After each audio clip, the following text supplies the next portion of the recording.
Morning to you. Busy plates. I got 8 hours of sleep last night.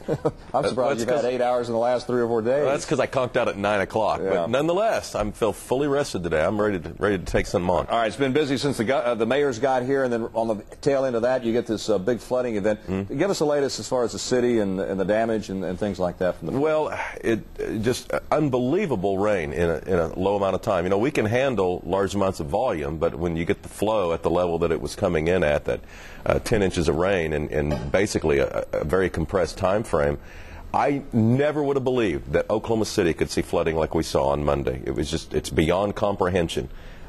We have taken so many steps through the years in our bond issues to alleviate our risk, and then to see something like this happen just reminds you, when you're talking about something that could happen every 500 years, no one is really clear from this type of tragedy. I just really feel for the homeowners. And your concern is with the people impacted by this, but this is not the first big storm the city has had to deal with. You've got budget issues, so where do we stand there as far as another big cleanup effort?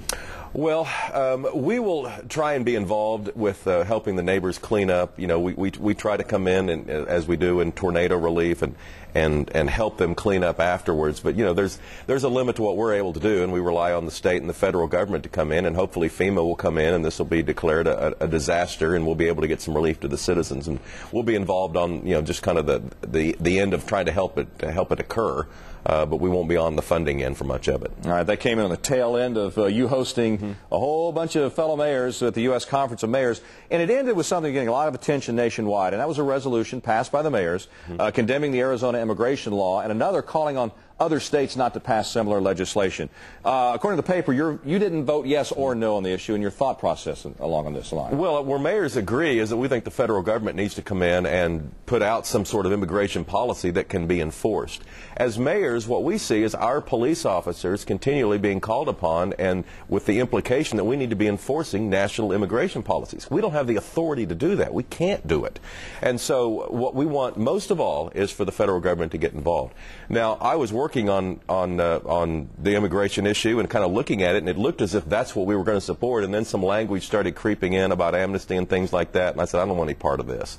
I think the mayors started getting carried away, and we're not a legislative body, so it's not unusual. You vote for what you support, and if you don't support it, you just let it go, and apparently it got enough votes. I'm wondering how many mayors really read the fine print on what we actually voted on. What was a personal decision to not vote as opposed to, if you didn't like it, just to vote no? Well, if we were a legislative body, I think there is a requirement that you vote yes or vote no. But when you're not a legislative body and you're just voting to support an initiative on behalf of mayors everywhere, there's not much sense in voting no. You just vote yes if you're for it, and if you don't, then you just stand off. All right, a bit of painful video to look here. Mick Cornett in a Lakers uniform. Oh, man. Yeah, you had to pay off your bet. Yeah, the mayor of Los Angeles and I had bet on the playoff series, and when we won Game 3 and 4, I was feeling pretty good about Mayor Villaraigosa wearing that Thunder jersey when we got together. It looks better with a suit, I've noticed. You cover up most of it. Yeah. Hey, if the Lakers win Game 7, it means we were eliminated in a tough match by the champions. That's right, and next year perhaps those jerseys could be switched around. But, real quickly, we're about out of time, but the budget, the City Council approved the budget yesterday. The impact of it, you think?